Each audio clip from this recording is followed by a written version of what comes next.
Film ini dibuka dengan memperlihatkan seorang wanita bernama Lisa yang sedang menjalani sesi konsultasi dengan seorang psikiater.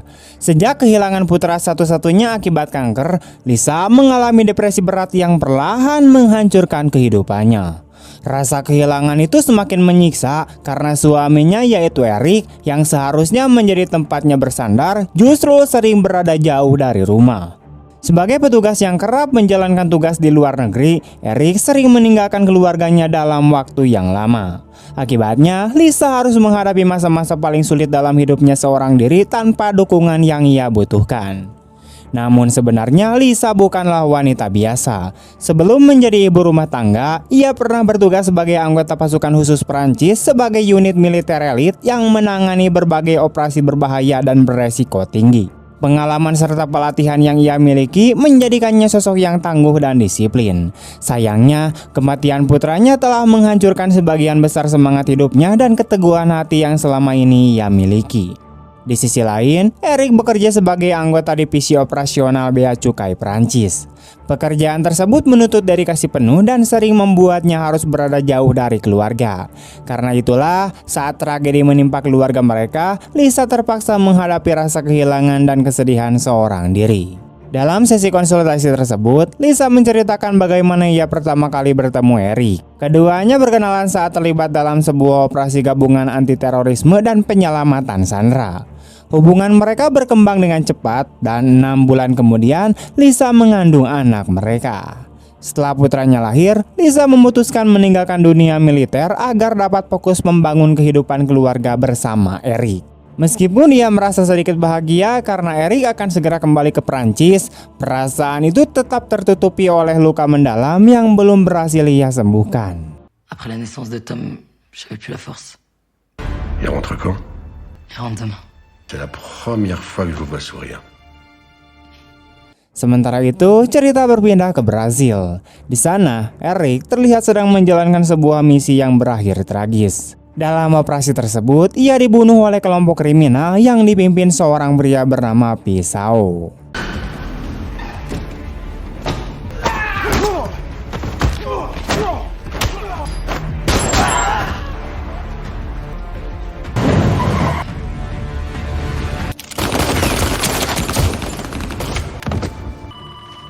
Beberapa waktu kemudian, di kantor Direktorat Nasional Intelijen dan Investigasi Bea Cukai Prancis, seorang rekan kerja bernama Rom menerima kabar mengenai kematian Eric.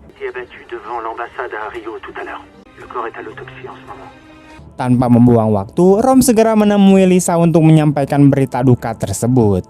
Berdasarkan informasi yang diterima pihak berwenang, telah terjadi perselisihan di antara para pelaku perdagangan zat ilegal dan Eric diduga terlibat dalam proses negosiasi yang berlangsung. Karena alasan itu, jasad Eric harus tetap berada di Brazil untuk menjalani identifikasi dan pemeriksaan forensik sebelum dapat dipulangkan. Setelah kehilangan putranya dan kini kehilangan suaminya, Lisa merasa hidupnya benar-benar runtuh. C'était un règlement de compte entre narcotrafiquants. Apparemment, il était impliqué dans ce trafic. Dalam keputusan yang mendalam itu, ia mengambil keputusan nekat. Ia menelan sejumlah besar pil yang biasa digunakan Eric. Dengan harapan dapat mengakhiri penderitaannya, Lisa mengonsumsi obat tersebut dalam dosis yang sangat tinggi.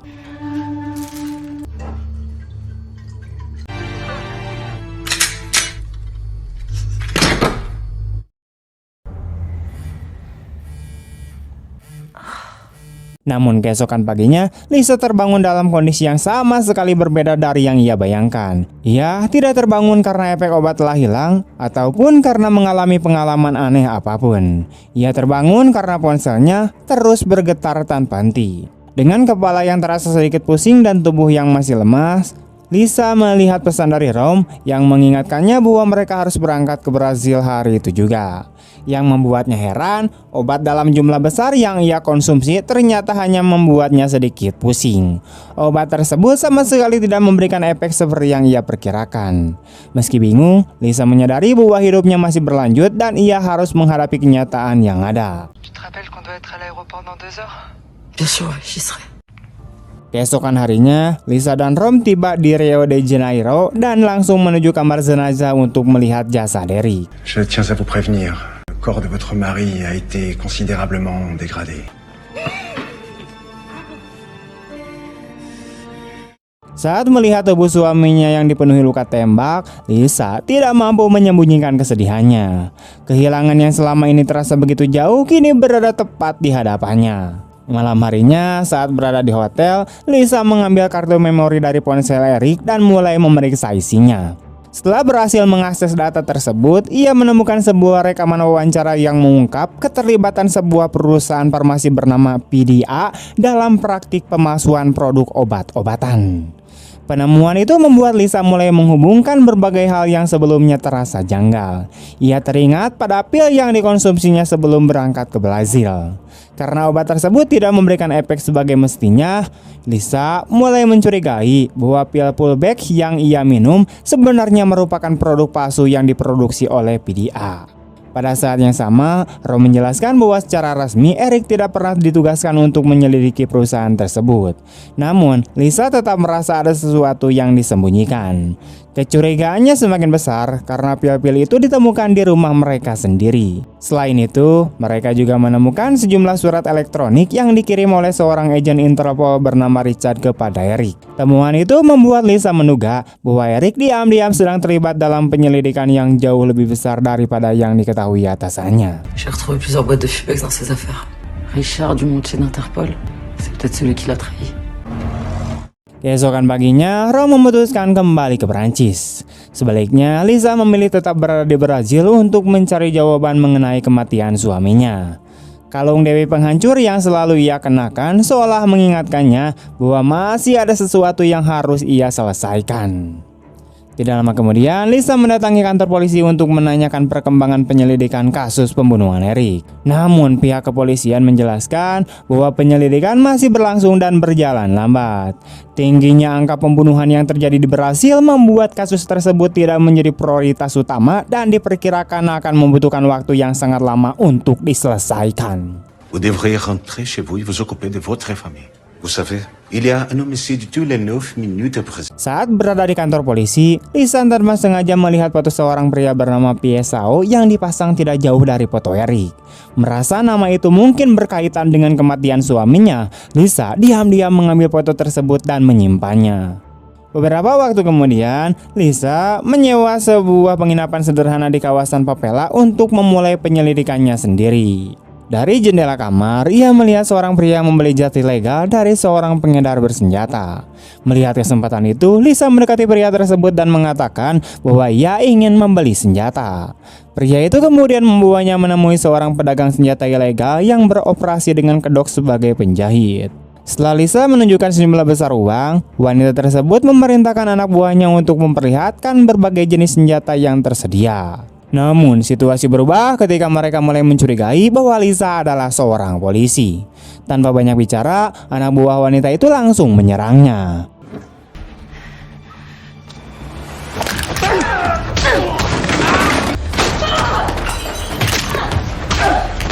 J'ai pas de temps. Je peux le trouver où lui? Providência. Namun berkat kemampuan tempur yang dimilikinya sebagai mantan anggota pasukan khusus Perancis, Lisa berhasil mengalahkan mereka dengan mudah. Setelah menguasai keadaan, ia memaksa mereka mengungkap lokasi keberadaan Piesao. Setelah mendapatkan petunjuk tersebut, Lisa membeli sebuah mobil bekas dan mulai memburu targetnya. Piesao dikenal sebagai sosok yang sangat ditakuti sehingga keberadaannya selalu dijaga ketat. Meskipun begitu, setelah melakukan pencarian cukup lama, Lisa akhirnya menemukan seseorang yang bersedia memberitahukan lokasi pria tersebut. Tidak lama kemudian, Lisa berhasil menemukan Piesao dan mengikutinya hingga ke sebuah klub malam. Di sana, ia langsung mendekatinya dan menuduhnya sebagai orang yang bertanggung jawab atas kematian Eric. Situasi segera berubah menjadi kacau. Lisa menggunakan sebuah granat untuk menyerang anak buah Piesao.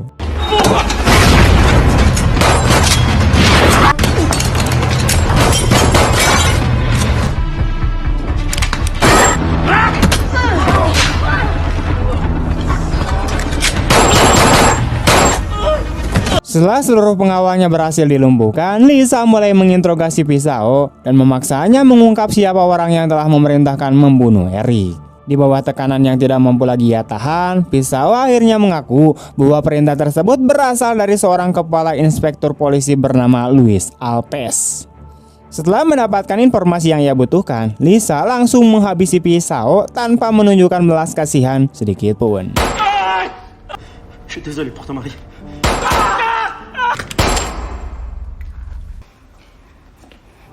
Keesokan harinya, Luis Alves menerima panggilan telepon dari nomor milik pisau. Karena tidak menyadari bahwa orang yang menghubunginya sebenarnya adalah Lisa, Luis segera keluar dari kantornya untuk menjawab panggilan tersebut. Lisa sengaja melakukan hal itu bukan untuk berbicara dengannya, melainkan untuk melihat wajahnya dan mencari tahu di mana ia tinggal. Melalui cara sederhana tersebut, Lisa akhirnya berhasil menemukan alamat tempat tinggal Luis. Pada hari berikutnya, saat Luis keluar dari apartemennya, seorang anak laki-laki tiba-tiba melemparkan tanah ke pakaiannya. Merasa marah, Luis langsung mengejar anak tersebut tanpa menyadari bahwa ia sedang diarahkan menuju sebuah jebakan yang telah disiapkan Lisa. Anak itu membawanya ke sebuah gudang tua, tempat dua temannya telah bersiap untuk mengurung Luis di dalam sebuah ruangan. Namun sebelum pintu tertutup sepenuhnya, Luis menyadari sesuatu yang mengerikan. Seluruh rantai ruangan itu telah disiram bahan bakar dalam jumlah besar. Pada saat itulah Lisa muncul dan mulai menginterogasinya mengenai kematian Eric. Dalam keadaan panik dan takut dibakar hidup-hidup, Luis akhirnya mengakui semua keterlibatannya. Ia mengaku telah menanamkan narkotika dan sejumlah uang di kamar Eric agar terlihat seolah-olah Eric terlibat dalam jaringan perdagangan ilegal. Ia juga mengaku sengaja memerintahkan agar kasus kematian Eric tidak diselidiki lebih lanjut. Selain itu, Luis mengungkapkan bahwa semua tindakannya dilakukan atas perintah seorang pria bernama Arturo Pereira, yaitu pemilik sebuah perusahaan keamanan swasta. Setelah mendapatkan pengakuan tersebut, Lisa meminta telepon genggam milik Luis untuk memperoleh informasi tambahan. Begitu mendapatkan apa yang ia butuhkan, Lisa meninggalkan tempat itu dan membakar gudang tersebut, sementara Luis masih berada di dalamnya. Je te supplie, j'arrête, Pas moi.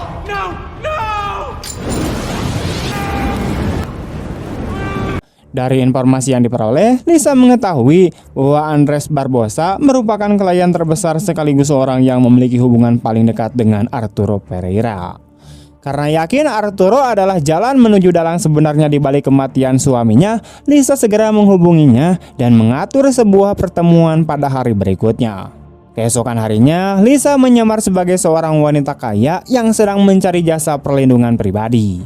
Saat bertemu Arturo, ia berpura-pura ingin menyewa layanan keamanan untuk putrinya yang akan bersekolah di daerah tersebut. Untuk memperkuat penyamarannya, Lisa juga mengaku memiliki sebuah pila dan menunjukkan sebuah foto. Namun ketika foto itu diperlihatkan, Arturo langsung terkejut karena foto tersebut ternyata adalah foto Eric. Saat itu juga, Arturo menyadari bahwa wanita yang duduk di hadapannya bukanlah calon klien biasa. Ia berusaha memanggil para pengawalnya, tetapi Lisa bergerak lebih cepat. Dalam hitungan detik, ia berhasil melumpuhkan Arturo hingga pria itu kehilangan kesadaran. Beberapa waktu kemudian, Arturo terbangun dan mendapati dirinya terikat di sebuah kursi. Lisa telah menyiapkan jebakan yang sangat mengerikan. Sebuah kail pancing tertancap di tenggorokan Arturo dan terhubung dengan senar yang diikat pada gagang pintu. Jika pintu dibuka secara paksa, kail tersebut akan tercabut dari tenggorokannya. Lisa kemudian memaksa Arturo mengatur pertemuan dengan Barbosa. Namun Arturo menjelaskan bahwa dirinya tidak pernah bertemu dengan Barbosa secara langsung dan hanya berkomunikasi melalui surat elektronik. Meski demikian, Arturo memberikan informasi penting lainnya. Ia mengungkapkan bahwa dirinya bertanggung jawab atas keamanan putra Barbosa yang bernama Junior, dan sebagai bukti, Arturo menyerahkan sebuah tablet yang berisi informasi mengenai keberadaan Junior. Setelah memperoleh informasi yang dibutuhkan, Lisa meninggalkan Arturo dalam keadaan terikat. Tak lama kemudian, para pengawal Arturo yang curiga karena bosnya tak kunjung juga keluar, mereka mulai menuju ruangan Arturo.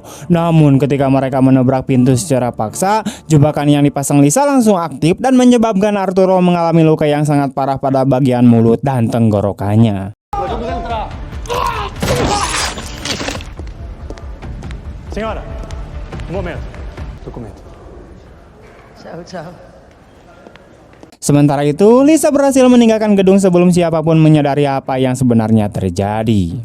Tidak lama kemudian, rekaman kamera keamanan berhasil mengidentifikasi keterlibatan Lisa dalam insiden tersebut. Sejak saat itu, pihak kepolisian secara resmi menetapkannya sebagai buronan nomor 1 di Brasil. Beberapa hari kemudian, Lisa mulai mengawasi Junior yang selalu dikawal oleh seorang petugas keamanan pribadi. Ketika pengawal tersebut sedang sendirian, Lisa menyergapnya dan memaksanya masuk ke dalam mobil dengan todongan senjata. Awalnya, Lisa berniat membunuh pria itu untuk mendapatkan informasi. Namun, niat tersebut berubah ketika ia melihat sang pengawal sedang bersama putranya.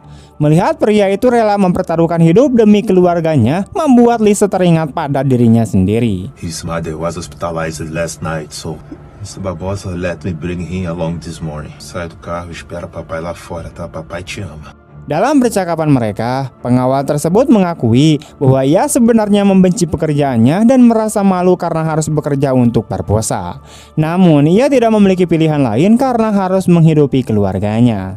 Melihat kesempatan untuk menjatuhkan Barbosa dari dalam, pria itu menawarkan bantuan kepada Lisa. Sebagai gantinya, ia meminta jaminan keselamatan bagi dirinya dan keluarganya. Untuk menghilangkan kecurigaan orang-orang Barbosa, pria itu bahkan meminta Lisa menembaknya di bagian perut agar terlihat seperti korban penyergapan. Let's take about it. For my safety and that of my family, my belly. Please. Beberapa waktu kemudian, Junior kembali ke mobil dan terkejut saat menemukan Lisa di dalamnya. Dengan todongan senjata, Lisa memaksanya mengemudi menuju lokasi yang jauh dari pusat kota. Sesampainya di sana, Lisa menjelaskan bahwa ayah Junior bertanggung jawab atas kematian Eric, yaitu suaminya. Ia kemudian memaksa Junior untuk menghubungi ayahnya. Namun panggilan tersebut justru dijawab oleh tangan kanan Barbosa.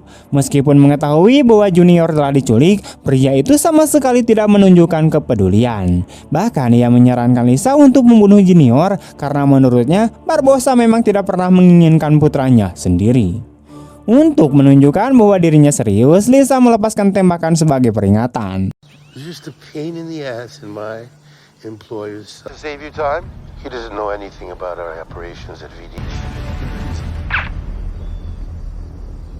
Momen itu membuat Junior akhirnya sadar bahwa hidupnya benar-benar berada di tangan Lisa. Karena tidak memiliki pilihan lain, Junior memutuskan untuk mengatakan seluruh kebenaran. Ia mengungkapkan bahwa perusahaan PDA selama ini memproduksi obat-obatan palsu dalam jumlah besar. Eric berhasil menemukan bukti-bukti yang mengarah pada operasi ilegal tersebut dan hampir kembali ke Prancis untuk membongkarnya. Jika itu terjadi, Barbosa dan seluruh jaringan yang melindunginya, termasuk sejumlah pejabat penting yang korup, akan terancam. Mendengar pengakuan tersebut, Lisa akhirnya memahami alasan sebenarnya mengapa Eric dihabisi.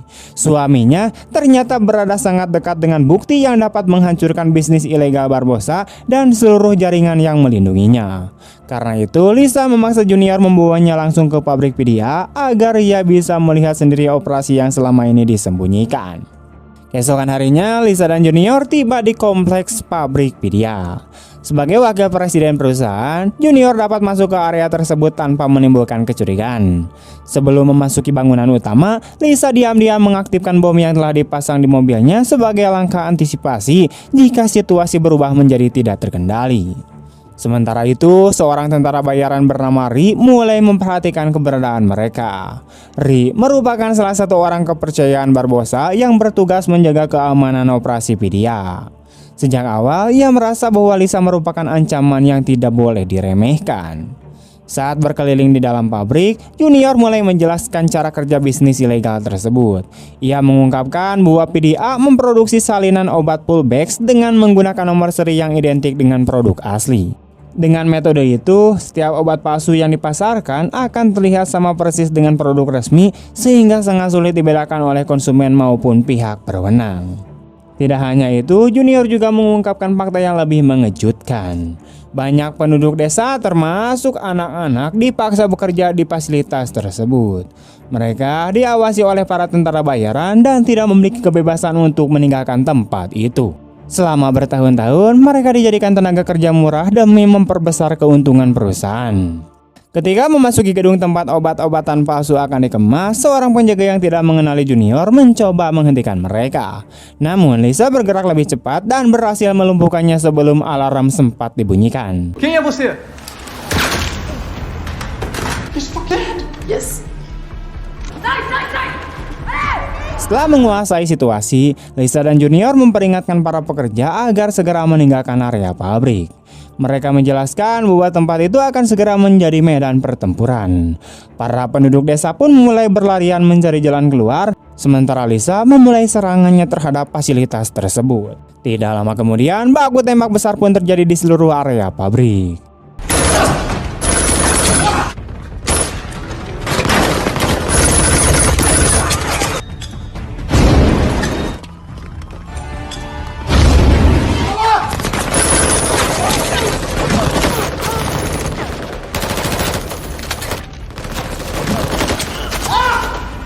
Di tengah kekacauan itu, Junior terkena tembakan dan mengalami luka serius.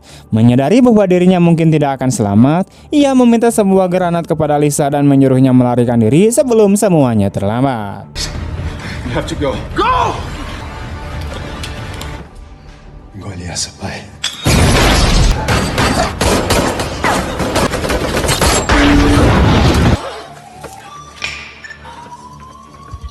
Pada awalnya, Lisa memang berniat pergi. Namun ketika mengingat Eric dan putra mereka yang telah meninggal, ia menyadari bahwa perjuangannya belum selesai.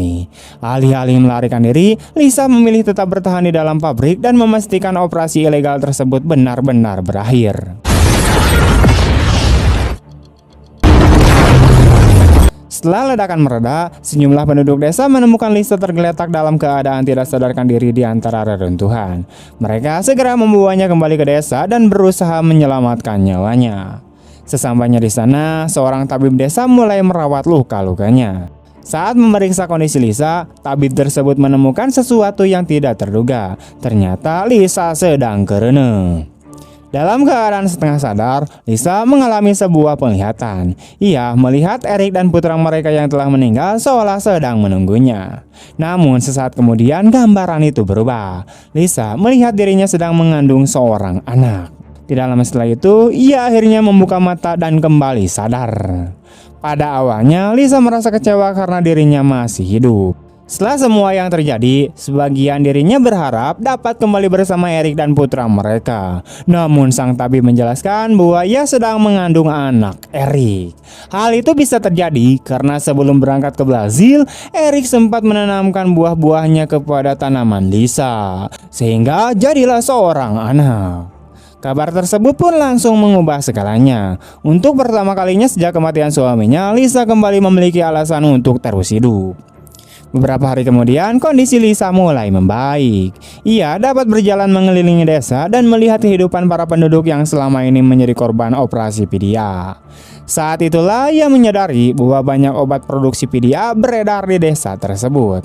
Yang lebih mengkhawatirkan, banyak penduduk mengalami gangguan kulit yang cukup parah. Melihat kondisi itu, Lisa mulai menduga bahwa obat-obatan palsu tersebut mungkin menjadi penyebab berbagai penyakit yang diderita penduduk desa. Ia pun segera menghubungi Rom dan menjelaskan seluruh situasi yang ditemukannya. Dalam percakapan tersebut, Lisa juga mengakui bahwa dirinya telah menghancurkan pabrik PDA dan meminta bantuan untuk mengevakuasi seluruh penduduk desa sebelum orang-orang Barbosa datang. Pada awalnya, Rom terkejut dan menganggap Lisa sudah bertindak terlalu jauh. Namun, sikapnya berubah ketika Lisa memberitahukan bahwa dirinya sedang hamil. Menyadari bahwa situasinya jauh lebih serius daripada yang dibayangkan, Rom akhirnya setuju membantu. Sementara itu, Barbosa yang mengetahui kehancuran pabriknya segera memerintahkan seluruh anak buahnya untuk menemukan Lisa secepat mungkin. Tidak lama kemudian, Rom kembali menghubungi Lisa dan membawa kabar baik. Ia berhasil memperoleh izin untuk melakukan evakuasi. Sebuah tim penyelamat akan tiba di titik penjemputan dalam waktu 5 jam. Selain itu, Rom juga mengungkapkan bahwa mereka berhasil menemukan Richard, agen Interpol yang selama ini berkomunikasi dengan Eric. Ternyata, Richard memang sedang membantu penyelidikan rahasia yang dilakukan Eric terhadap Lydia. Kini, Richard sedang dalam perjalanan menuju desa untuk mengawal Lisa menuju lokasi evakuasi. Pada saat yang sama, Ri dan pasukannya juga bergerak menuju desa dengan tujuan menangkap atau membunuh Lisa sebelum ia berhasil keluar dari Brasil. Beruntung, Richard tiba terlebih dahulu. Setelah menjelaskan situasi yang ada, ia mendesak Lisa agar segera meninggalkan desa sebelum pasukan Barbosa datang. Sebelum berangkat, Lisa berpamitan kepada Martha dan putrinya yang selama ini telah merawatnya dengan penuh perhatian. Meskipun berat meninggalkan mereka, Lisa tahu bahwa ia harus segera pergi demi keselamatan dirinya dan anak yang sedang dikandungnya. Tu vas me manquer. Ça fait des années que j'essaie de faire tomber Barbosa. Vraiment désolé pour votre mari. Eric était trop proche du but. Ouais. Tidak lama setelah Lisa dan Richard meninggalkan desa, pasukan Barbosa tiba dan langsung melumpuhkan seluruh penduduk desa untuk diinterogasi. Setelah memeriksa rekaman kamera keamanan dari pabrik, Ri menyimpulkan bahwa Martha adalah orang yang membawa Lisa ke desa. Martha pun dipaksa mengungkapkan keberadaan Lisa. Meski mendapatkan ancaman dan tekanan, Martha tetap menolak berbicara. Namun, situasi berubah ketika salah seorang penduduk dipisahkan dari anaknya dan dijadikan alat untuk memaksa Martha bekerja sama. Demi menyelamatkan mereka, lokasi tujuan Lisa akhirnya terungkap. Beberapa jam kemudian, Lisa dan Richard berhasil mencapai titik evakuasi. Namun sebelum bantuan tiba, seorang penembak jitu mulai menyerang mereka dari kejauhan. Baku tembak pun tidak dapat dihindarkan.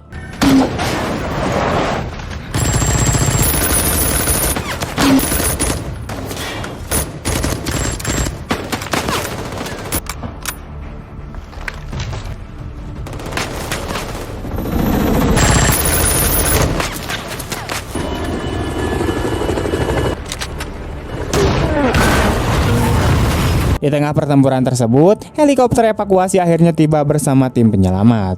Mereka berhasil mengeliminasi penembak jitu dan mulai mengevakuasi para korban. Namun, situasi kembali memburuk ketika Ri dan pasukannya melancarkan serangan mendadak. Pertempuran sengit pun pecah antara tim penyelamatan dan pasukan Barbosa.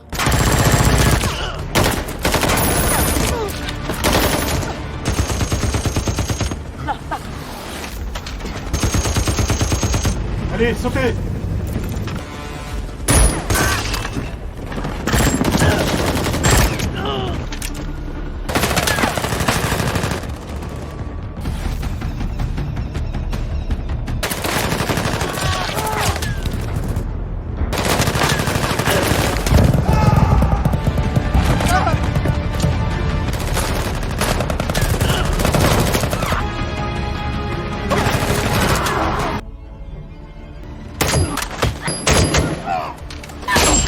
Di tengah kekacauan itu, Ri berhasil mendekati Lisa dan Richard tanpa terdeteksi.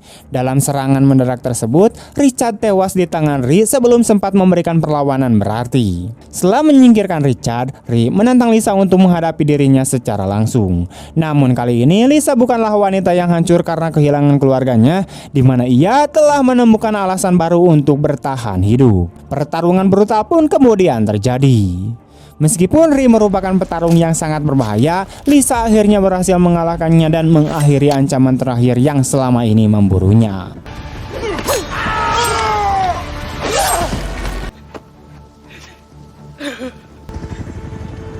Tidak lama kemudian, 2 helikopter tambahan tiba di lokasi dan mengevakuasinya bersama para prajurit Prancis yang masih bertahan. Akhirnya, setelah melewati begitu banyak penderitaan dan pertumpahan darah, Lisa berhasil kembali ke Prancis dengan selamat. Di sana, ia disambut oleh Rom yang selama ini terus berusaha membantunya dari kejauhan. Beberapa hari kemudian, saat Barbosa sedang menonton berita, layar televisi menampilkan surat perintah penangkapan internasional yang baru saja diterbitkan atas namanya. Seluruh kejahatan yang selama ini ia sembunyikan akhirnya mulai terungkap ke publik. Meskipun demikian, Barbosa tetap bersikap tenang dan meremehkan ancaman tersebut.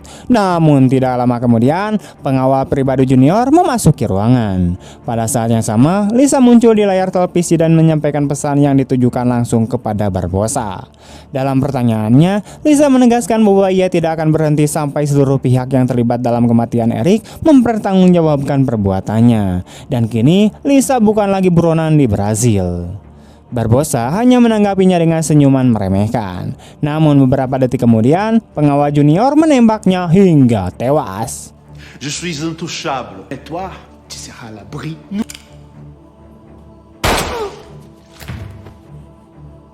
Dengan tindakan itu, ia akhirnya menepati janjinya untuk membantu Lisa menjatuhkan Barbosa dan mengakhiri kekuasaan pria tersebut. Bertahun-tahun kemudian, kehidupan Lisa kini telah berubah sepenuhnya. Ia tinggal bersama putrinya yang kini telah beranjak remaja di sebuah kabin yang tenang di tengah hutan. Suatu hari, putrinya bertanya bagaimana ayahnya meninggal dunia. Namun Lisa menjelaskan bahwa yang lebih penting bukanlah bagaimana Eric meninggal, melainkan bagaimana ia menjalani hidupnya sebagai seorang suami, ayah, dan pria yang selalu berjuang melakukan hal yang benar. Pada saat itu, Lisa seolah melihat bayangan Eric tersenyum kepada mereka dari balik jendela. Sebuah momen yang menandakan bahwa meskipun Eric telah lama pergi, kenangan dan cinta yang ia tinggalkan akan selalu hidup bersama mereka. Dan dengan adegan yang penuh haru itu, kisah balas dendam sekaligus perjuangan hidup Lisa pun akhirnya tamat.